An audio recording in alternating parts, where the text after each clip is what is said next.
Good Tuesday afternoon to you. It's 4 o'clock, time for Sports4CLE. Plenty of Browns news to talk about a little later in the show. Ashley Bastock, Browns beat reporter from the Plain Dealer, cleveland.com, will join us. We begin by talking Browns. And the Browns did announce a signing today, linebacker Michael Adams from the Bears, a 7th-round pick of the Colts back in 2018. Matthew Adams signs with the Browns. He's a special teams guy. Take a look at this video of Matthew Adams from back in 2021 with the Colts with Bubba Ventrone as their special teams coordinator. Matthew Adams is the guy who comes in and blocks that punt, number 49. With the Colts, Matthew Adams did have extremely high special teams grades, so he's a guy that will be a guy at linebacker, but a very good special teams player. Let's welcome in Mary Kay Cabot, Browns beat reporter from Plain Dealer, cleveland.com. Again, it looks like Andrew Berry is going out and getting some guys for Bubba Ventrone to coach on the special teams as well, Mary Kay. Yeah, and that's a great thing. I mean, Bubba Ventrone is coming in here. He needs an infusion of new talent on those special teams. He needs some energy. He needs guys like that are going to bring the heat and the fire, just like he did when he was on special teams here for the Cleveland Browns. So good for Bubba that he's got some guys now. They re-signed Jordan. They got Mike Ford yesterday. I watched an interview with Mike Ford on the Falcons website. They signed him to a 1-year deal. He's one of those real super passionate guys that will get everybody fired up, that will get the crowd fired up. So I really think that it's going to be just a different world on special teams this year. And you know what? It's an area that needed to be upgraded, and it clearly looks like Andrew Berry and Bubba Ventrone are going to do that. More news. You tweeted this out a little bit ago. Joshua Dobbs, a fan favorite with his preseason play. 1-year deal worth $2 million, fully guaranteed. The idea is for him to be the number 2. And Mary Kay, that's a guy that got a start in a huge game for the Titans and played reasonably well for him as well. Yeah, he started the last 2 games for them. They were both losses, but as you mentioned, to get thrown into the fire like that so late in the season when you haven't been with a team, that's a tough gig. But he went in there and he held his own. Again, both losses, and then the second one, there was a forced, he lost a fumble, and that didn't help matters. But he did okay, and now he's got to come in here and prove to the Cleveland Browns that in the event Deshaun Watson gets injured, that he can hold down the fort for as long as need be. The key thing about Joshua Dobbs is that he's very close to Deshaun Watson. They've been working out together with their private quarterbacks coach, Quincy Avery, since they were in high school. Back in Atlanta, they used to work out together all the time. And Quincy Avery told me that there probably are not 2 other quarterbacks in the NFL that have worked out together more than these 2 guys. So in addition to what the Browns believe he can bring on the field, he brings a sort of a support system, companionship, friendship with Deshaun Watson that I also think will be beneficial. I agree with you wholeheartedly. You want Deshaun Watson as comfortable as possible in the next how many ever years he's the starter for the Browns. Again, Mary Kay tweets this out as well. Marquise Goodwin visited with the Browns on Monday as well as today. Josina Anderson reported that. And then connecting the dots here, same agent as Deshaun Watson. So Goodwin is a guy, was a sprinter, is a little bit up there in age, but still an intriguing wide receiver potentially. Yes, absolutely. Because if you do go ahead and you sign Marquise Goodwin, then you do have that speed that you need. And if you don't get it elsewhere, if you don't trade for a fast receiver and you're unable to draft one high that's going to be making a big contribution right away this year, at least you have that element of speed that you can get on the field when you need it, and you can create those mismatches. So I think it's something that they probably will end up doing. The other thing that we're monitoring is DeAndre Hopkins, Deshaun Watson's former target. Ian Rappaport tweets this out. Hopkins, the trade talks are coming into focus with it being ramped up with teams that are interested. A trade would likely mean an altered contract. And it's my understanding the Browns are currently not interested in that. Josina Anderson reported that. But it's important to note, Hopkins has a $29.9 million cap number this year. $19.4 million of that is a base that can be converted. That still leaves over $10 million in contract that would be against the cap. To your knowledge, are the Browns interested? That number seems awfully high for another wide receiver to me. Well, especially a 31-year-old receiver. And so I have been writing that, that they were probably not going to be very interested in DeAndre Hopkins. But once again, you can never say never in these situations. You can't rule anything out, because if prices come down, if things change, if teams get willing to do certain things or pick up parts of contracts, I mean, anything can happen as you go along here. And I don't think you can really necessarily slam the door shut on anything just yet, but they are not clamoring to trade for DeAndre Hopkins. Again, I've been writing and saying that a lot. But he would, and I didn't even put him on the radar for them when I did a receiver radar story recently. But again, please just don't ever say never, because anything can happen. Yep, without question. I know you've answered this in your Hey Mary K's a couple of times. Let's combine a couple of them. Do you think the Browns add a big-name wide receiver? And I think I know the answer to this. Do you think they need to add a speedy wide receiver to accomplish the goals that they want to accomplish here in the offseason as they build out this roster?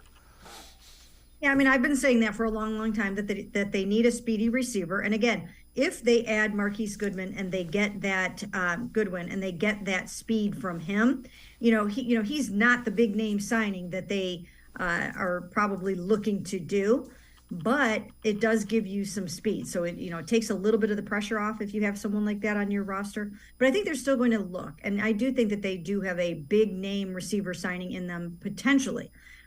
Could it be Jerry Jeudy? Could it be Odell Beckham Jr.? We'll have to see. I think they'll probably continue to scour the trade market as much as they possibly can. And maybe there's even somebody out there that we haven't thought about. So, these are some things to look at, but I do think they'll still try to pull something off. Well, along those lines, Benjamin Albright is a Broncos beat reporter and kind of one of the Broncos insiders. He says that the Browns continue to pursue a possible trade for Broncos wide receiver Jerry Jeudy. New England looked into it, but thus far has not been willing to pay the requested price tag, which, you hear all kinds of crazy things. A first-round pick, it would probably have to be in the form of a veteran, because the Browns don't have a first-round pick for a couple of years still. Well, they would probably have to be willing to give up their number 42 overall pick, and then something in a future year that's pretty good. So maybe 2 second-rounders get the job done. Whatever the case may be, I do think that that's someone that they have continued to kind of look at. And, Denver really hasn't necessarily been willing to move him. But if the price is right, I'm sure they will. And the other thing about him is he's a guy that was a first-round pick, so there's a fifth-year option on him. So it's you could, in theory, you have him under contract, then you could pick up the fifth-year option, and then you would worry about in years, you could finagle the contract to make it what it needed to be, I guess is the best way to put that. Yeah, I mean, he's got a very favorable contract, so that would not be an issue. You would be doing a redo, you would be doing an extension, but that wouldn't be the problem. Mary Kay, Cabot and I are going to step aside, take a quick time out on the side of the break. We'll head to the voicemail of Truth and Reason. Take a look at some of the things that the national folks are saying about the Browns' free agency to date. Sports4CLE will be right back. Stay with us. Come back to go forward. Back to learning new things. Back to pursuing your dreams. Tri-C has flexible learning options to fit your life. And every year, more than 1,000 local companies provide Tri-C students with real-world learning. The right education can boost your lifetime earning power by hundreds of thousands of dollars. Start now with a college education you can afford. Tri-C, where futures begin. The Great Lakes Collectors Convention, presented by Greenie Sports Cards, takes over the Fieldhouse in Independence, Ohio, where the passions of sports fans, collectors, and sports talk enthusiasts collide. 50,000 square feet of ball card bliss. Hundreds of display tables.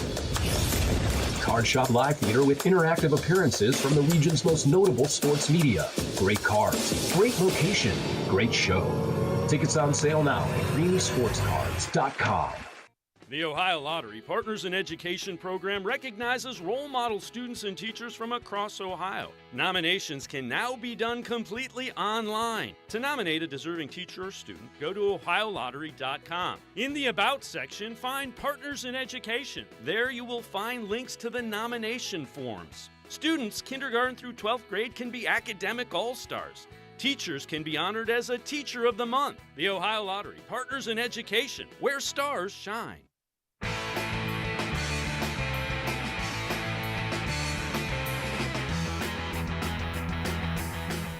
We continue talking Browns with Mary Kay Cabot, Browns beat reporter for the Plain Dealer, cleveland.com. Let's head to the voicemail of Truth and Reason.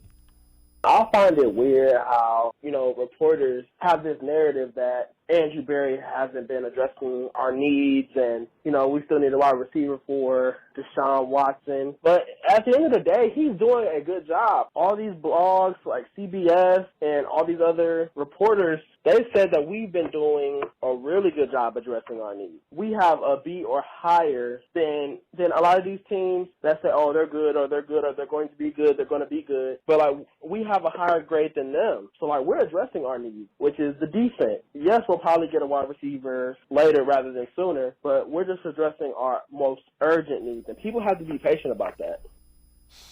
As always, appreciate all the voicemails. Mary Kay, I know you've addressed this in a Hey Mary Kay as well.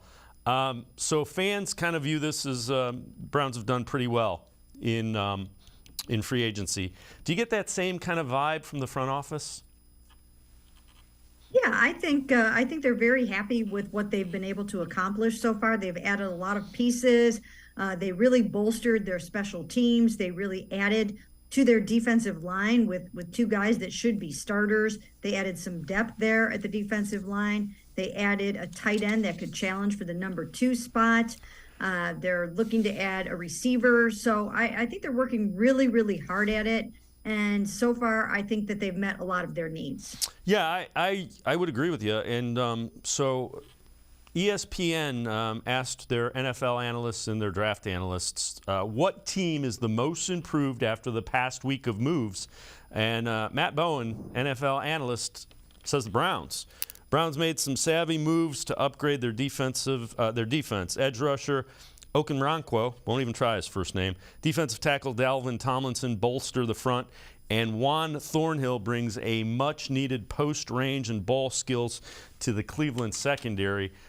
Mary Kay, the other thing, those guys fit into what Jim Schwartz likes to do on defense as well.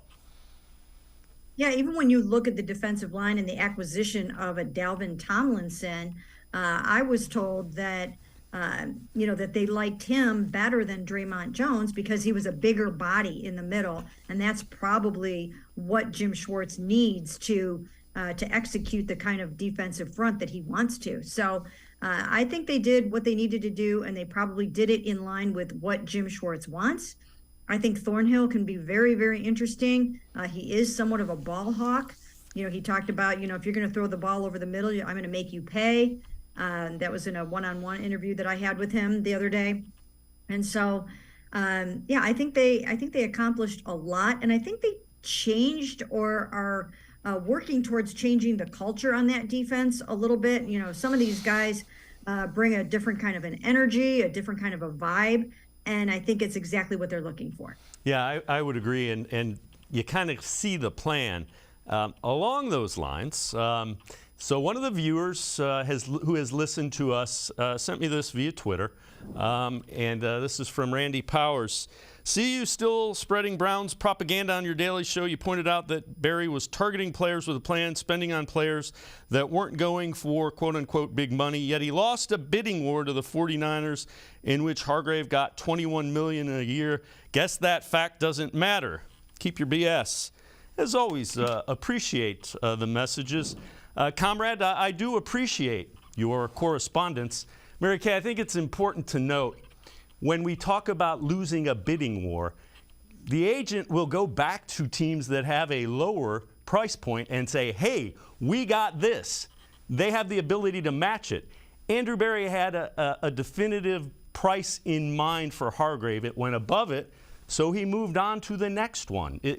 Is that fair to say? Is that a fair assessment? Yeah, that's probably how it happened. I mean, we know that they really liked him. I had him as the #1 defensive player on their radar. And, they pursued him. And from what I understand, I think it came down to those two teams, the Browns and the 49ers. But sometimes it's not always just the money. Sometimes it's the opportunity. Sometimes it's who else is on the defensive line that you're going to be playing with. Sometimes it's the city that you're going to be living in. Sometimes it's the taxes that you have to pay. So there are a lot of factors that go into things like this. And we just don't know yet. I mean, we're going to get an opportunity to talk to Andrew Berry at the NFL owners meetings. I'll be leaving on Sunday to go out to Phoenix, back to Phoenix again. And from the Super Bowl. And I should have just stayed out there. What was I thinking? But you wanted the right? snow and cold. Yeah. Just love that St. Patrick's Day snow, but I always wanted a white St. Patrick's Day. But anyways, so heading back out to Phoenix, and there we will have an opportunity to check in with Andrew Berry and ask him some of these questions about some of these acquisitions. And he's not usually super forthcoming about how it all went down, but hopefully we'll be able to pick up a few tidbits here and there. Yeah, but again, they have a price in mind, and you have to because of where you are at in the salary cap. And once you exceed that price, you could go over it, but then it's a domino effect. It cascades into the following year. Yeah, I mean, they had a plan, and they do a very nice job of sticking to the plan. And they were not going to just write a blank check for anyone. They were going to negotiate, and they were going to get the right player at the right price. And that's what they have done. And I mean, if they weren't going to operate by that, then maybe they would have gotten a Jesse Bates, or maybe they do end up with a Javon Hargrave. But I mean, you can't upset your whole salary structure and, kind of go off the reservation like that. All right, a guy that we know the Browns are interested in re-signing, Anthony Walker. We get news he met with the Commanders, but word out of Washington is that the visit went well, but it doesn't appear the Commanders will sign him at this time, according to somebody who has knowledge of what the Commanders are thinking. I know you wrote an article, the Browns would like to re-sign Anthony Walker. Take us through that. Yeah, they'd like to have him back. They have always wanted to have him back, and they just couldn't get anything done yet because they had to deal with he needed to go out and set his market price, basically, is what needed to happen. And so that's what's happening now. He's great friends with Jacoby Brissett, and I'm sure Jacoby put in a great word for him. And, it didn't work out there at this moment, but it's something that the Browns will revisit.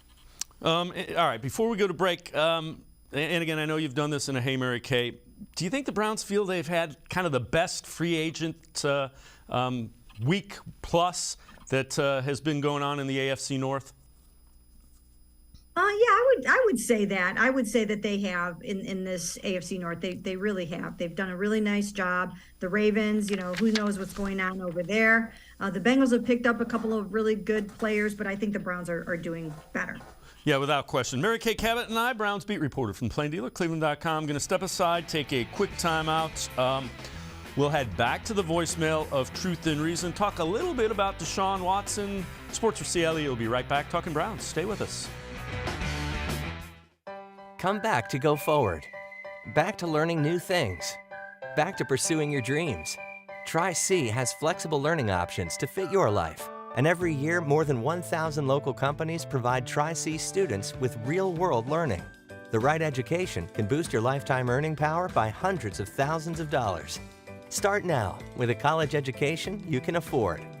Tri-C, where futures begin.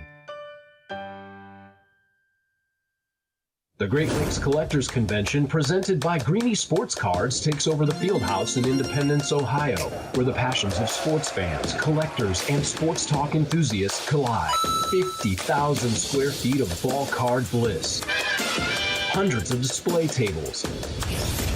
Card Shop Live Theater with interactive appearances from the region's most notable sports media. Great cards, great location, great show. Tickets on sale now at greeniesportscards.com. The Ohio Lottery Partners in Education program recognizes role model students and teachers from across Ohio. Nominations can now be done completely online. To nominate a deserving teacher or student, go to ohiolottery.com. In the About section, find Partners in Education. There you will find links to the nomination forms. Students kindergarten through 12th grade can be academic all-stars. Teachers can be honored as a Teacher of the Month. The Ohio Lottery Partners in Education, where stars shine.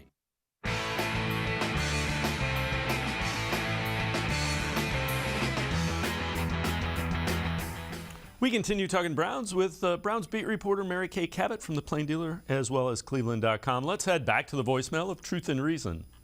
Hey, how you doing? This is Eric Hampton from Cleveland. I just wanted to make a comment on the Odell Beckham Jr. We're talking about a guy who was almost arguably the Super Bowl MVP before he got hurt. And if we can get him for $6 million with a quarterback who can definitely get him the ball, why not? And when he was here, he wasn't burning that many bridges. I mean, you want a receiver who wants the ball. And if he's not getting the ball, especially when he's open, I would be angry too. As always, appreciate all of the voicemails. Mary Kay, the locker room seemed to like him pretty much exclusively. Could you see Odell coming back? You know, there's a chance. He's on the radar, and he has been on the radar. It doesn't seem super likely at the moment, but that doesn't mean that it won't happen. Again, sometimes some of these things happen at the owners' meetings. So, you know, maybe things are on the back burner a little bit until everyone gets out in the desert and maybe talks things through again a little bit more. But, you know, it hasn't been ruled out. Again, doesn't seem super likely or imminent, but not out of the question. I know you've written about this in a Hey Mary Kay as well and answered this. For the Browns to be at their best, who do you think needs to improve from last season? Kevin Stefanski, Deshaun Watson?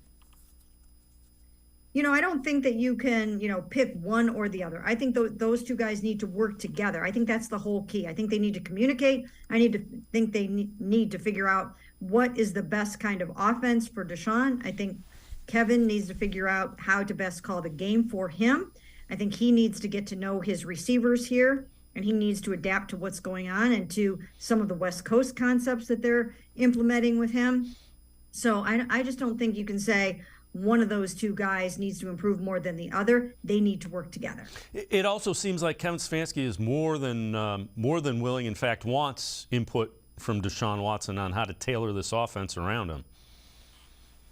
Oh, yeah, definitely. Those guys are going to put their heads together. They're going to work at it. You know, obviously, Alex Van Pelt will be very, very involved in that, too. Deshaun's going to have a lot of say in it. And they're going to do whatever they have to do to get this offense up and running the way that they need to. I mean, if Deshaun feels that he needs, a different kind of receiver or a different kind of person, then then I'm sure that they will look into doing that for him. He knows what he needs to be successful. So if he sees that there's a hole somewhere, I'm sure he'll let them know. Or if he wants to play more no huddle, he'll let them know that. If he wants to have more control at the line of scrimmage to audible or whatever, if he wants to run more, those are all things he will express to them, and they will weight those very heavily. Do you think his contract kind of becomes the norm in the NFL? Again, this is from one of your Hey Mary Kays. I think that as we go along over these next 5 years or so, you will hear more about fully guaranteed contracts for the quarterbacks. His just so happened to be the first. I think you saw the head of the NFLPA, DeMaurice Smith, saying that he believes there should be more guaranteed contracts, fully guaranteed contracts in the NFL. I think other teams will follow suit, and it probably will happen with quarterbacks. Along those lines, one that is rumored to be looking for something along those lines is Lamar Jackson. Pro Football Talk says a source tells them that the representation is telling other teams that Lamar is ready to move on from the Ravens. Obviously, the Ravens would have the ability to match any offer, could facilitate a sign and trade kind of deal. But there's a report that somebody that is not his agent, not a sanctioned agent, has kind of been reaching out. The Lamar Jackson stuff just seems to be kind of out there. What is your read of Lamar Jackson and the Ravens that's going on right now, that back and forth? Well, I've still all along have felt that it was probably going to maybe get a little uglier before they kind of come back together and figure something out, because it's hard for me to imagine the Baltimore Ravens letting Lamar Jackson get away unless they had some other grand plan, which what would that be? How do you replace a Lamar Jackson? So I still feel like something will probably get worked out. But there's some bad blood there between him and the team. And if they can't get that figured out, then there could be a parting of the ways. But obviously, no one seems to be clamoring to make him an offer. So where this thing is all going to go, it'll be very interesting, and it will have an enormous impact on the Browns. Again, this is from a Hey Mary Kay. Your thoughts on Donovan Peoples-Jones? Is he legitimate number 2, or do you think the Browns kind of need an upgrade or a tweaking there? I don't necessarily think they need an upgrade at number 2. I just think they need another style of receiver. I think they need the fast, twitchy Odell Beckham Jr. type. I think they need, a Stephon Diggs, a poor man's Tyreek Hill, something along those lines. That's what they need. So it's really not a matter of upgrading over DPJ, because I thought he had a really nice season. I think he's going to take another step up. I don't even know if that other guy that we're talking about will have the second amount of reps behind Amari Cooper, but they just need another style of receiver. Yeah, another skill set. I'm with you. Along those lines, we've mentioned Jerry Jeudy. Elijah Moore of the Jets is another one that I know we've talked about in the past. Do you think one of those guys, do you see them finding a way to get Jerry Jeudy, Elijah Moore, I don't know, Mecole Hardman's out there. Do you think one of those guys do they find a way to get one of those vets, or do you think it comes via the draft? I think we're going to have to wait and see, because one day I hear that, that the Broncos are not willing to trade Jerry Jeudy. Then the next day I hear that they're willing to trade him if they get the right price, which is a first-round pick. Obviously, the Browns don't have that for a couple of years, so how would they pull it off? They'd have to come up with something. But if they really like him that much, I think they would keep working at it. And I do think that they will end up with someone. I think they'll end up with someone pretty good at that position. And if they don't get one in free agency or a trade, it's something to look at number 42. If they get that fast, twitchy wide receiver, does that unlock and does that make the potential for this offense to be even, let's call it elite as opposed to really good? Yeah, and I think they need it. I think they need somebody of that caliber, somebody of a Pro Bowl caliber potential that could come in here and be that guy for you. To pair with Amari and to pair with Donovan, and then let these younger guys continue to come up the learning curve and develop. I think you really would have an elite offense coupled with those tight ends that they have. All right, before I let you go, again, this is something I know you've addressed. With Deshaun Watson playing a full season, recent additions, do you think Browns fans are kind of optimistic? Is it justified? Is this team kind of ascending and addressing the areas they need to? Yeah, you know what? I think it's justified, knowing that you have Deshaun for the full season and that you've added these other pieces and parts, and you've added a new special teams coordinator and a new defensive coordinator and bodies for those two units that should help fire them up and bring the heat there. I think when you add all those things up together, providing they get that amazing receiver we're talking about, I think they'll be right there. Mary Kay Cabot, Browns beat reporter for the Plain Dealer, cleveland.com. As always, thanks so much for the time and the insight. Appreciate it very much, Mary Kay. Thanks for having me. Mary Kay Cabot, make sure you check her out. Always insightful stuff with the Browns, cleveland.com, and the pages of the Plain Dealer. We're going to step aside, take a quick time out. Ashley Bastock, Browns beat reporter from the Plain Dealer, cleveland.com, straight ahead. Stay with us on Sports4CLE, still talking Browns. Come back to go forward. Back to learning new things. Back to pursuing your dreams. Tri-C has flexible learning options to fit your life. And every year, more than 1,000 local companies provide Tri-C students with real-world learning. The right education can boost your lifetime earning power by hundreds of thousands of dollars. Start now with a college education you can afford. Tri-C, where futures begin. The Ohio Lottery Partners in Education program recognizes role model students and teachers from across Ohio. Nominations can now be done completely online. To nominate a deserving teacher or student, go to ohiolottery.com. In the About section, find Partners in Education. There you will find links to the nomination forms. Students kindergarten through 12th grade can be academic all-stars. Teachers can be honored as a Teacher of the Month. The Ohio Lottery Partners in Education, where stars shine. I am powerful beyond my wildest imagination. I will define my future. I will keep challenging myself to improve. Because I am a future leader of this great nation. I will be responsible for raising a beautiful family.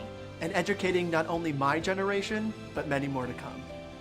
I will make a difference in my community. And I will stand up for what I believe in. I will not settle for simply chasing my dreams. I will achieve them. Because I was given a chance. An opportunity. A home. At Family, Career, and Community Leaders of America. The ultimate leadership experience. FCCLA has been one of the greatest experiences of my life. It's made me who I am today. Join us. We'll build a new future together.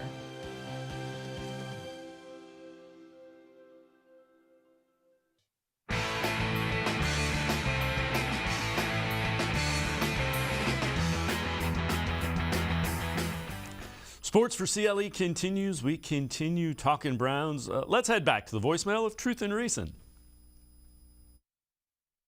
Hey, everyone. Andrew Berry made some excellent additions to upgrade the roster at key positions.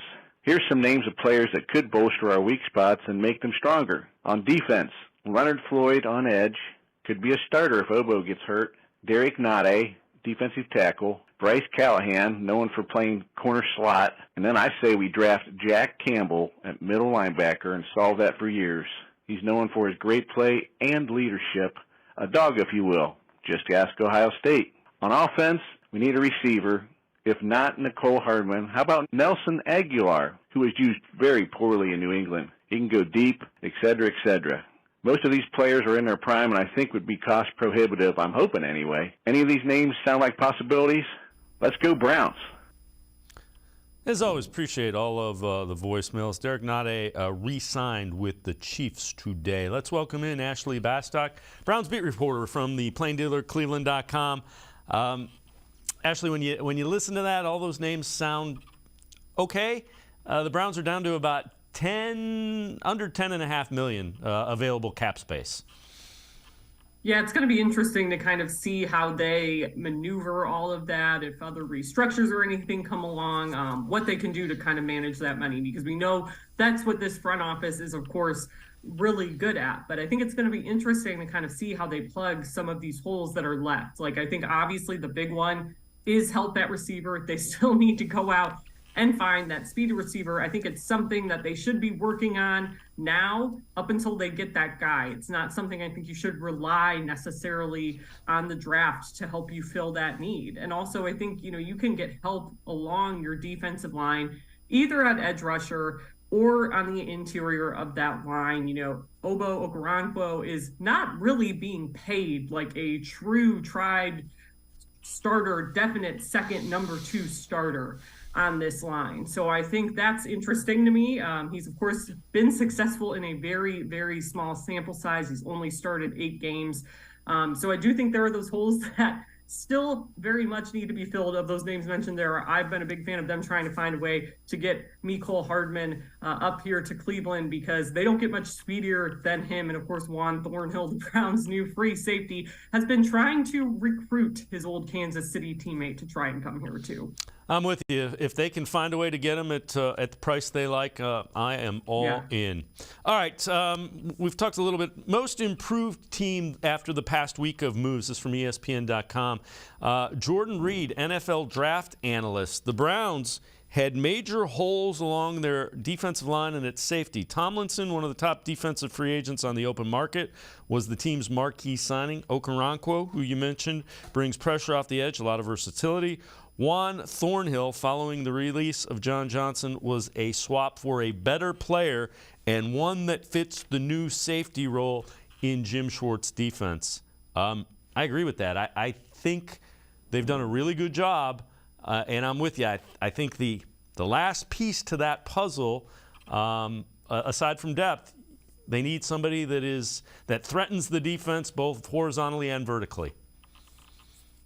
Yeah, I think that's really key. I do think the Tomlinson signing is great. It might be one of my favorites that they've made so far, especially because he was ranked, I think, by PFF as like the number 3 best defensive tackle that was going to be available behind Javon Hargrave and Daron Payne, who, of course, got these massive contracts. And the Browns were able to get Tomlinson for almost half of what the 49ers and the Commanders paid to get Hargrave and Payne. So I definitely think that signing is interesting. I do think they've improved. I think when I graded these moves so far, I gave them like a solid B+. Like, I think they've done well. I still think you really need to address receiver. I might bump that up to like a B or a B+ because I gave them a B- before Juan Thornhill got here. So they've addressed starting safety. I still think you really need to do something about receiver, and I'd like to see them bring in 1 or 2 more pieces along that defensive line that you know are going to be able to contribute and play right away. Yeah, I'm with you. I wanted the numbers at defensive line as opposed to one big guy because I didn't feel like this line was one player away from being where they need to be if you want to go deep in the playoffs. So I'm good with adding a lot of them. This is also interesting. 33rd team, we use their stuff a lot. That's former NFL executives, front office types. The 5 most improved units so far in free agency. They have the Browns pass rush as one of the 5 most. Texans defensive line, Broncos O-line, Lions secondary, 49ers defensive line. They say the Browns pass rush, and I agree with that. I think their run defense, I think Browns defensive line should be the way to go because I think Tomlinson makes that run defense significantly better than it was. Yeah, I mean, I looked at his PFF grades like significantly higher than anybody that the Browns had last year on the interior of that line. Like, he graded out with like a 65.5, I believe. And then Taven Bryan was the highest rated Browns player at like a 58 or so. And then everyone else was in the 30s. Like, it was really bad. It's almost less of a testament to how good Tomlinson is and more of a testament to how little production the Browns got from their line. But I agree with you. I mean, I think it was in both spots. I think Tomlinson is better against the run. He's not a defensive tackle that is going to get a ton of sacks for you. Now, what he is good at is creating pressures, which, of course, high value analytically, and he's really good at flushing out guys, quarterbacks, to his defensive ends. So I think that's where you're going to see his impact in the pass rush. Again, with Obo Okoronkwo, it's like the sample size is just so small. He was really good in that small sample size. Like, he would have been the second best pass rusher the Browns had last year compared to the season numbers those guys put up, and he only started 8 games. But I'm always wary of getting overly excited about these guys with a small sample size because I think for him now, the biggest question is, does more opportunity equal more production? So I do think it's interesting to have them rated that high, but I'm with you. I think it goes beyond the pass rush. I think it's just their defensive front as a whole has kind of, we think, improved. And I like them going out and getting Hurst and Hill, veteran guys, in the event. Last year, you had no plan B when it looked like Elliott wasn't going to take the step that you thought he was, Winfrey wasn't quite ready. You were relying on young guys behind them. So now at least there's guys that have played significant snaps in the NFL. Yeah, I think that's key. And I think we kind of saw it last year towards the end of the season, especially when the Jadeveon Clowney incident and everything was going down with that. Like, it just felt like in many ways this team had a sort of leadership void. And I really think you saw that throughout the year. And Myles Garrett, for as good of a player as he is, he's not always like that super vocal leader on the court. Of course, and he had his own issues this year too with his car accident and having to miss time because of that. I think it almost undermined maybe his leadership ability a little bit. So I do think having those veteran guys are going to be key as you're trying to still, to some extent, I mean, they still like Jordan Elliott and Perion Winfrey and think they could be something. And we know how this regime typically feels about their draft picks. They want to hold on to them. So I just think that it helps to kind of have that veteran presence in there. And at the very least, maybe help those younger guys come along. Yeah, it makes it so if they're not quite ready, you can try to get them ready during the week before you have to have them out there on Sunday. All right, before we go to break, I know you wrote an article. Browns re-signing Ethan Posick could be the most underrated move they've made in free agency. Take us through that and just kind of how you thought through that. Yeah, I was really excited to see them bring him back because he was one of the best centers in the NFL this year. I mean, he was right up there with Jason Kelce, with Creed Humphrey for most of the year. He dropped off a little bit after he got hurt, suffered that knee injury against Buffalo in week 12, I believe. But he was really good. I mean, and the thing about him that's so good in the system, number one, he improved a ton under Bill Callahan. And I know he told me the last day of locker cleanout that he really wanted to get another chance to come back and not only play with Deshaun Watson, but learn more from Bill Callahan because he felt like the Browns offensive line coach upped his own game and understanding of the game that much. But what's so unique about him is he has crazy size for a center. He's 6'6". Those guys are normally nowhere near being that big. And you think about the responsibilities of the position, it makes sense why they aren't always the super tall ones on the line. But not only is he big, he can pull with Joel Bitonio and Wyatt Teller. So I think that combination of size, the athleticism, the ability to pull and be athletic when you have to block for a mobile guy like Deshaun Watson, I think that's really big. And I think, centers don't get a lot of love, but Browns fans should be really happy that Ethan Posick is coming back because for a while, it looked like he played too well to even stay here, that it was going to cost too much. So they're lucky the market got oversaturated. Yeah, I'm with you. I thought he was outstanding. And, you saw him out run blocking and pulling, and it's like, that's the center. That's pretty impressive. Yeah, he can move. Yep, Ashley Bastock and I are going to step aside, take a quick time out. Other side of the break, what is each team's biggest need moving forward? We'll take a look at what the 33rd team says about the Browns. Sports4CLE, be right back. Stay with us. Come back to go forward. Back to learning new things. Back to pursuing your dreams. Tri-C has flexible learning options to fit your life. And every year, more than 1,000 local companies provide Tri-C students with real-world learning. The right education can boost your lifetime earning power by hundreds of thousands of dollars. Start now with a college education you can afford. Tri-C, where futures begin. The Ohio Lottery Partners in Education program recognizes role model students and teachers from across Ohio. Nominations can now be done completely online. To nominate a deserving teacher or student, go to ohiolottery.com. In the About section, find Partners in Education. There you will find links to the nomination forms. Students, kindergarten through 12th grade, can be academic all-stars. Teachers can be honored as a Teacher of the Month. The Ohio Lottery Partners in Education, where stars shine. The Greater Cleveland Sports Hall of Fame celebrates the star athletes and notable sports figures who were born or have made their home in Greater Cleveland. It tells the story of discipline, commitment, perseverance, sportsmanship, and excellence in achievement. It encourages and inspires those who believe in sport and its direct impact on the well-being of our community. Go to clevelandsportshall.com or follow us on Twitter at GCLE Sports HOF for more details.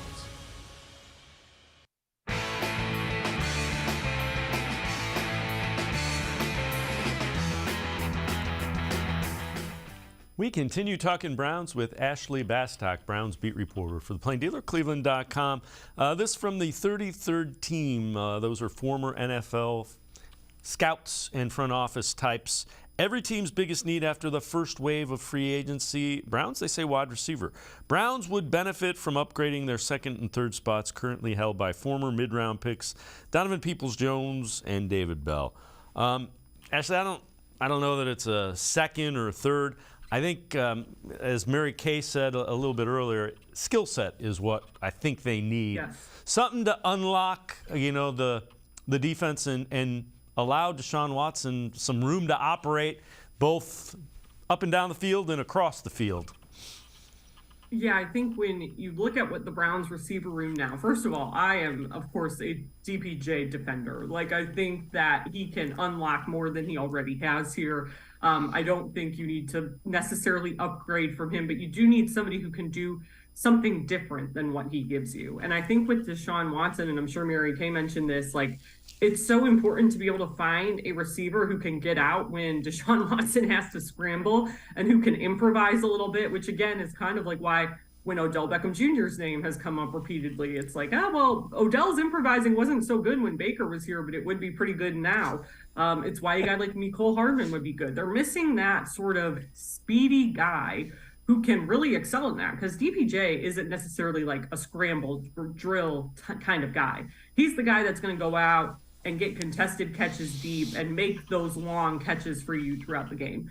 Amari Cooper is the route runner who has the really sure hands. And David Bell, I think they still want to see what he can turn into. He's that slot guy, but doesn't have that speed. That's why he's gotten compared to Jarvis Landry in that regard, who, of course, Jarvis Landry doesn't have the exact same skill set because Jarvis Landry is very, very good and a veteran, and David Bell's only going into his second year, but it's an interesting comp because of the speed thing. So I think that is what they're missing, and that's like more important than, we don't think we can play David Bell or Donovan Peoples-Jones. It's not that aggressive to me. It's just this one particular skill set that is missing in that room and felt like it was missing all last year. Yeah, and Lance Reisland, who does the film breakdown, said that guy will give you easy yards. And it seems like he made a very valid point. It's the yards that you get now for the offense, none of them come easy. Everything is kind of hard and earned. Yeah, I mean, think about how hard Amari Cooper works on those routes. And typically what makes him so good as a route runner is it's not just one move, it's the double move. And again, DPJ, it's all about the contested catches. I think if you have that speedy guy, maybe he's going to manufacture more. Maybe Deshaun Watson's going to be able to get the ball out faster because we know that he, as a quarterback, likes to hold onto the ball as long as possible to try to make explosive plays. If you have a guy like that, maybe he doesn't have to hold onto the ball quite as long, and you get things moving a little more on offense. Let's take a look at this cap space that is available for every AFC team. This again from the 33rd team. Browns, $10.4 million, in pretty good shape. They still, again, there are a lot of people that you would like. They've done a great job of restructuring and adding to it. It'll be interesting to see, can you get that receiver at a decent price? Yeah, it's also just kind of interesting to see, like, that graphic. They're pretty much in the middle of the pack, which I don't think a lot of Browns fans might realize who aren't paying attention throughout the league. Like, there are AFC teams that are a lot worse off, like the Chargers that only have $4.4 million available, right? So I do think that's interesting. Like, again, I'm kind of the person that whenever there's a question about money and if the Browns are going to be able to figure that out, I honestly, like, maybe I'm a little too trusting, but I just kind of expect that Andrew Berry and this front office are going to figure it out. This is what this guy was literally hired to do. He's the guy that was messing around with fake salary cap seats, which you might remember from last year's draft, in 5th grade in his notebook when he was at school. Like, they're going to figure that part of it out to me. So I think that's part of the reason why they are in such good shape. Yeah, I'm with you. I agree. There are some things you can criticize them about, be it draft picks or signings. They've managed the cap probably better than anybody, without question. I know you've written about this as well. What direction do you think the Browns go at 42, and some names to listen out for? Yeah, I'm really interested to kind of look at what these mock drafts are saying, and I do think it's really important to take them with a grain of salt because, of course, the Browns aren't picking in the first round this year. I think it's so hard to pick the first round, right, if you're doing a mock draft. I always laugh. Last year, I think, like, the only thing I got right in my mock drafts that we did was maybe them getting Perion Winfrey. Like, that was a guy that we had pegged. Nothing else was right. I didn't have them looking at Martin Emerson Jr. I didn't have them looking at David Bell. Like, it's just so hard to predict when you get into those later rounds what a team is going to do.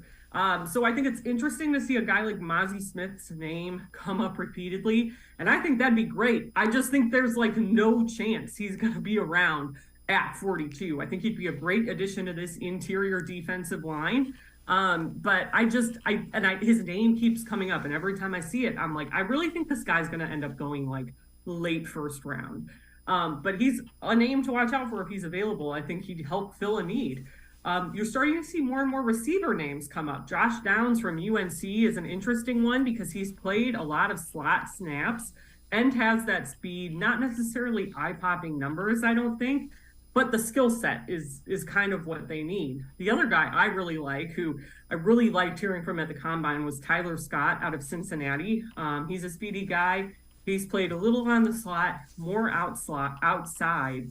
I know drops with him have been a concern, but they weren't that big of an issue when he played with Desmond Ridder. That was more so this year when Cincinnati had a quarterback change. So I'm a person that's not too concerned about that. Those are all names I think are kind of intriguing. Haven't seen him mocked to the Browns too often, but I'm just kind of hoping because he's grew up a diehard Browns fan. He was really vocal about wanting to come play here, gave a great interview, and that's what happens at the Combine. You know, we joke, we call them Combine crushes, that you hear at the podium and you're like, man, you convince yourself that this guy would be a perfect fit on your team, and that's me this year with Tyler Scott. All right, Pro Football Focus did a 3-round mock draft. We'll take a look at this one, and they have the Browns going a wide receiver at 42, Jordan Addison, and then at 98, they have him coming back and taking Byron Young from Alabama.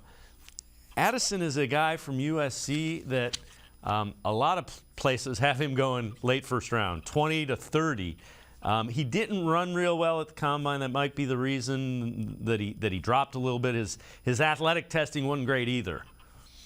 Yeah, that it kind of makes me nervous then to take a guy like that because it's just not what they need. Like David Bell didn't test well last year and it didn't matter as much to them. I think it's going to matter now.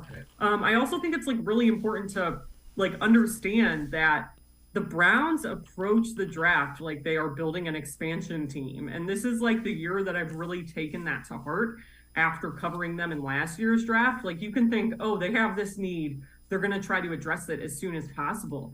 But I think for them, it's all about value. It's all about who they like. And last year, we kind of saw all the guys they liked at that 44 pick, whatever it was. They ended up trading down because they just felt like, oh, all these guys we really liked at this level are gone. So you trade down and you end up with Martin Emerson, who they still liked, but they got for a better value, which is why I think it's so hard to predict what Andrew Berry is going to do sometimes on draft day. I'm with you, and I wouldn't be surprised if they traded back again. If they probably have a guy or two that they really want at 42. If he's not there, I could see him trading back again. Yeah, I mean, that's just kind of how they work. That's how it works when you're not allowing yourself to be governed by needs. I think they don't want to back themselves into a hole with any of these higher draft picks. They want to keep their options open and they want to get value for these guys. So again, I just think that's what makes it so hard to predict. It's why when you see these mock drafts, there are 10 names associated or connected to the Browns at that 42nd pick. They do have multiple needs, and I think it's just hard to guess on who might be available as you get out of that first round when you're talking, hypotheticals with these mocks. Ashley Bastock, Browns beat reporter from the Plain Dealer, cleveland.com, and I are going to step aside, take one more timeout. Other side of the break, 3 Browns players currently on the roster who benefit most from free agency. That's straight ahead on Sports4CLE. Stay with us. The Great Lakes Collectors Convention, presented by Greenie Sports Cards, takes over the Fieldhouse in Independence, Ohio, where the passions of sports fans, collectors, and sports talk enthusiasts collide. 50,000 square feet of ball card bliss. Hundreds of display tables. Card Shop Live Theater with interactive appearances from the region's most notable sports media. Great cards, great location, great show. Tickets on sale now at greeniesportscards.com.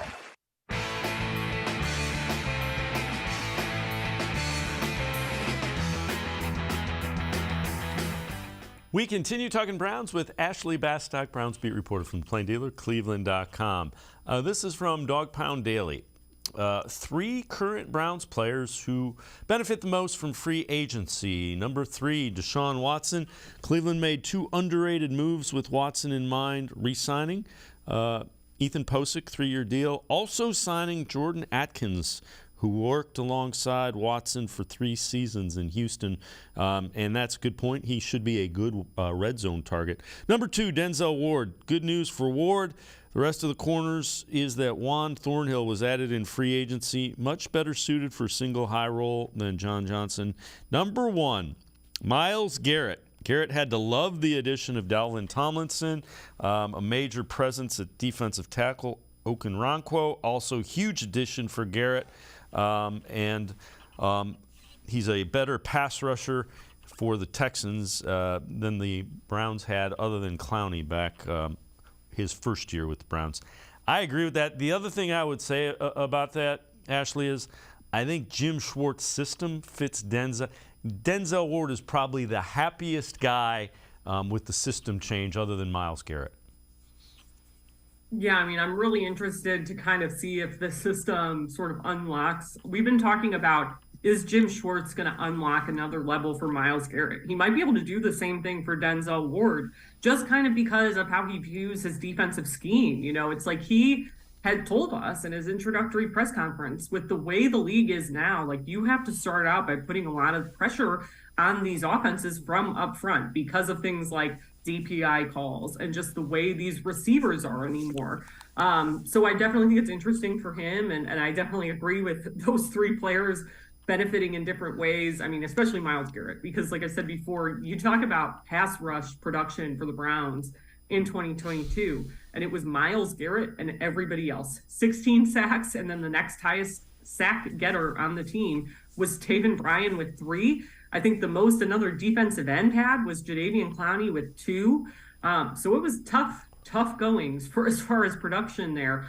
And if you have guys who are more of a threat along the line, it makes it harder for teams to double and chip Myles and kind of do the crazy things that offenses do to him. Like, he still, of course, is going to get some of that because he's Myles Garrett, but I think it's just going to make his life a lot easier to have sacks and quarterback pressures and quarterback hits coming from places other than himself. I agree with you. And when you look at the defensive tackle position and the lack of production, think about how many times Myles Garrett chases a quarterback up into the pocket. For your defensive tackles to have that few sacks, it shows you they just weren't getting it done.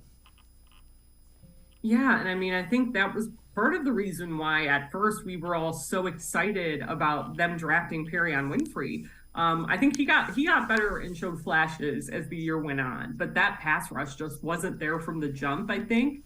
And he did a good job of rushing the quarterback in college. I mean, he ended his senior year, I think, at Oklahoma with like 6 sacks or something like that. So he did that really well. And I do wonder if that's something, again, Jim Schwartz can maybe help him unlock. But you have to find the guys who are going to capitalize on, even if Myles isn't getting the sack, who are the guys that can kind of clean up him doing the heavy lifting on those kind of plays. All right, let's take a look at the biggest needs in free agency for the 3. There's 3 realistic names from some of the positions. So linebacker, you've got Rashaan Evans, Denzel Perryman, Jalen Smith. We can add Anthony Walker to that list since it doesn't look like he's going to sign with the Commanders. Defensive tackle, you have Calais Campbell. He will meet with the Falcons this week. Shelby Harris, Matt Ioannidis. Wide receivers, Mecole Hardman, T.Y. Hilton, and Marquise Goodwin, who we know has met with the Browns the last couple. Browns have a little over $10 million in cap space. Where do you think that goes? Do you think any of those guys end up with the Browns? And if so, who would you like? I mean, I really would like to see them bring back Anthony Walker, like, as long as the money can be right for both of them. And I think, the Browns might be able to get a deal there because he is coming off of injury. And I know he would like to come back. I think they appreciate what he does on their defense in terms of his communication ability, especially. That's like the most important thing Anthony Walker does for you. I think that would be invaluable as you're trying to start a new defensive system here. Like, I think a guy like that who talks and kind of keeps the glue of this defense together, I think that's really key. And I think the price could be right there. So I'm really curious. Like I don't know how confident I am that it's going to happen, if he is going to be able to go out and get more money elsewhere. But I think the fact that he is coming off a season-ending injury that required a big surgery is going to work in the Browns' favor financially. I'm with you, and that run defense really suffered after he went down. It wasn't the only reason, but it sure didn't help. Ashley Bastock, thanks so much for the time and the insight. Appreciate it very much. Thanks very much, Ashley. Thanks. All right, Ashley Bastock. Make sure you check her out. Pages of the Plain Dealer, cleveland.com. Always really good Browns coverage. That's going to do it for this edition of Sports for CLE. We will see you back here tomorrow at 4 o'clock. Have a great night, everybody. See you tomorrow at 4 on Sports for CLE.